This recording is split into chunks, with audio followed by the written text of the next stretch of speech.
Pues miren, los libros son estos. Ahí los ven en pantalla. Artemisia de Ana Banti. Pero ya les dije, no los he leído. Pero Ojo, adelante. son mis lecturas. Ahí lo ven, ahí lo ven. Ahí lo ven mejor. Sí, ahí está. Ahí está. Ahí lo pueden ver, miren. Sigue empacadito.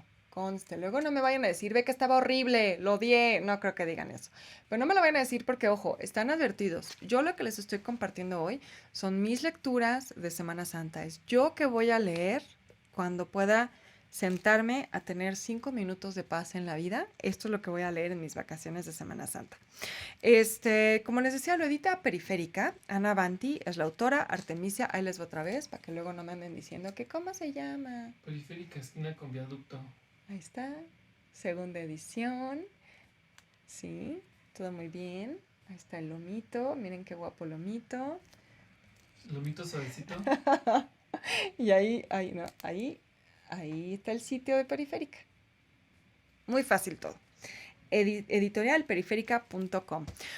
Pero lo pueden conseguir en todos lados. Si tienen cualquier problema consiguiéndolo, me avisan y nosotros les apoyamos en la logística de dónde se puede encontrar. Pero bueno, Periférica es una editorial muy interesante, es una editorial española que, como bien dice su nombre, pues está un poco como en los márgenes, como que publica cosas que no es lo que publican los grandes grupos editoriales. Entonces siempre es muy interesante estar al pendiente de lo que hacen, porque son como hallazgos, ¿no?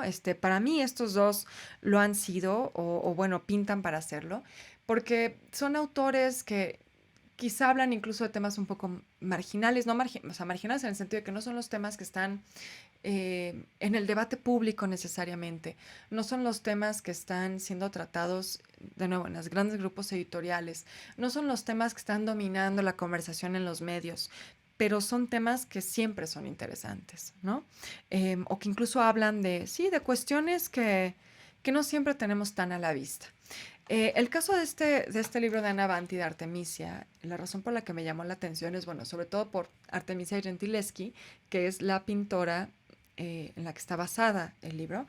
Artemisia fue pues una gran pintora italiana del barroco, un personaje muy interesante. Ya les había hablado de ella hace pues un tiempo, no, ya no recuerdo si 2020 o 2021, porque Google Arts hizo una exposición.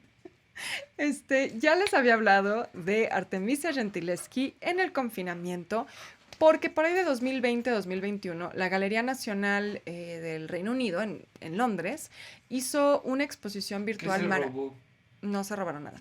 Hizo una exposición maravillosa en Google Arts, una exposición virtual, pues con muchísimas otras instituciones que prestaron también obras, o bueno, prestaron obras pues, virtualmente, que estuvieron dando obras también de sus acervos. Hubo videos también increíbles de esa exposición. Todo eso todavía lo pueden consultar en Google Arts.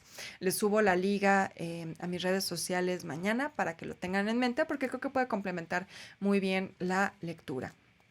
Pero la razón por la que me pareció muy interesante no solo es por el personaje. Artemisia Gentileschi, les decía, una pintora del barroco italiano, una pintora muy, muy buena. Ella era hija de un pintor, Horacio Gentileschi. Horacio Gentileschi era efectivamente aquí tocayo del señor productor, porque ya se está poniendo. Pero bueno, ella era hija de Horacio Gentileschi, él ya era un pintor en su época, tenía su taller, y eso de cierta forma es lo que le permite a Artemisia también involucrarse en el ámbito del arte, porque por supuesto no era para nada común o siquiera deseable que las mujeres se dedicaran a la pintura o a cualquier otra cosa que no fuera la cocina y parir, ¿no? Entonces, bueno, pues ella, la verdad es que tenía un gran talento, porque originalmente los talleres pues eran heredados a los hijos, ¿no? Había también aprendices que iban escalando, digamos, en la jerarquía del taller, pero la verdad es que Artemisia era mucho más talentosa que sus hermanos y comenzó a brillar muy rápidamente. Comenzó a hacerse pues, de su propio nombre y, bueno, tiene una situación muy fuerte. Ella es violada por un artista colega de su padre que había ido pues, a trabajar en el taller, era mucho más grande que ella, y hay un juicio muy público sobre esta violación. Entonces, es una historia que cobró muchísima más relevancia a partir de que pues la historia del arte comienza a hacerse también con una perspectiva de género, ¿no? Tratando de recuperar estas historias de mujeres, de cómo las mujeres habían sido invisibilizadas, discriminadas en el ámbito de la historia del arte, como en todos, pero bueno, digamos lo que nos toca a los historiadores del arte es hablar de eso, del arte. Pero en realidad es una historia que, digamos, se retoma originalmente en 1916 con un historiador del arte llamado Roberto Longhi. Él es el primero que realmente comienza a hablar de Artemisia y ya posteriormente con, digamos, la escuela como feminista, la historia del arte que inicia en los años 70, ya se comienza a hacer muchos más estudios sobre ella y ahora es un nombre pues muy famoso de la historia del arte, es un personaje que se exhibe en muchos museos su obra, es un personaje al que la gente conoce, se han hecho películas, hay una muy buena película sobre Artemisia, por cierto. Por aquí veo que también estaban mencionando Judith Holofernes, ¿no? Que es uno de sus... Carol Rosas nos dice, leer sobre Artemisia es súper interesante, sobre todo pensando en la pintura de Holofernes. Judith Holofernes, que pues también eso es muy interesante de Artemisia, es que ella toma estos pasajes bíblicos que eran muy tradicionales del arte barroco, o sea, eran los pasajes que todo el mundo estaba pintando, pero ella sí les da una mirada, voy a sonar como telenovela, una mirada de mujer. Ella sí le da una mirada femenina, no feminista, ojo, porque el feminismo no existía en ese momento, no podemos hablar de feminismo, pero sí sin duda hay un tema recurrente en su obra donde las injusticias hacia las mujeres están presentes. Quizá también es una lectura que le estamos dando ahora desde el presente. Digo, esto también es cierto, hay una interpretación que hacemos desde nuestra época. Pero ella va a pintar temas como el de Susana y los ancianos, ¿no? Donde básicamente es una escena de acoso sexual, donde ella se está bañando y es acosada por unos pues, viejos rabo verdes. este, Viejos revolverdes hoy y siempre. Exactamente. Y su manera de retratar a personajes como, por ejemplo, Judith Holofernes. Judith es casi una heroína, ¿no? Digo, son obras de mucha violencia, como también para mí el mejor representando esto era Caravaggio, pero em, no, ese momento como tan brutal, ¿no? De esa historia bíblica, pero con ella siempre pareciera que los personajes femeninos son como, sí, como casi como heroínas, como que hay una empatía con esos personajes que tradicionalmente eran como las malas, ¿no? Que sí está como muy presente en su obra. Entonces, bueno, esta es una novela, pues más que, sí, digo, sí es una novela histórica, pero creo que es más que eso, porque lo que hace este libro también, insisto, todavía no lo leo, pero de lo que he podido ver es que recupera la historia de otra mujer que es la que lo escribe, Ana Banti. Y por eso me llamó mucho la atención, porque claro que la historia de Artemisia se da para un novelón, ¿no?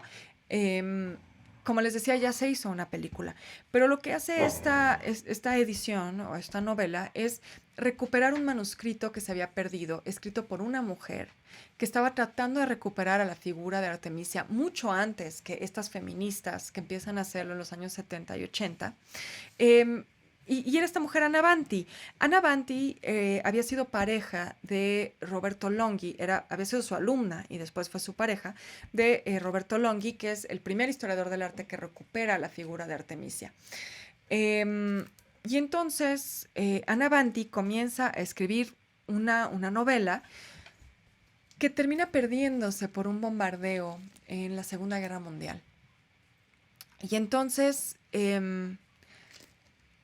Anna Banti la reconstruye ese manuscrito perdido y lo publica en 1947. Y bueno, esta es la segunda vez que se edita en español, ya se había editado en los años 90. Y bueno, eso también me pareció como muy interesante porque es la mirada de una mujer sobre una artista mujer en un momento en el que todavía no se hablaba tanto de feminismo, todavía no se hacía historia del arte desde el feminismo y creo que esta historia de un manuscrito perdido en un contexto de pues, la Segunda Guerra Mundial, que también es un momento muy dramático, cómo ella lo retoma, lo reconstruye, lo trata de volver a hacer, pues creo que le da como pues le da como mucha más riqueza a la lectura, ¿no? O bueno, así me lo parece, habrá que leerlo para que lo podamos comprobar. Entonces, pues bueno, esta es mi primera recomendación, mi lectura de Semana Santa, que espero que ustedes también se animen a hacerla y el próximo martes se sienten aquí con nosotros a comentarla. Déjenme nada más ver rapidísimamente si por aquí hay algún otro comentario. Aquí dice Carol Rosa, sí es un historión, pensando en la pintura que ella hace de Judith matando a Holofernes, no pasivamente, sino tomando toda la fuerza e intención, a pesar de ser un hombre corpulento. Sí, efectivamente, como esa fuerza como de las mujeres, ¿no? Está presente en su obra siempre.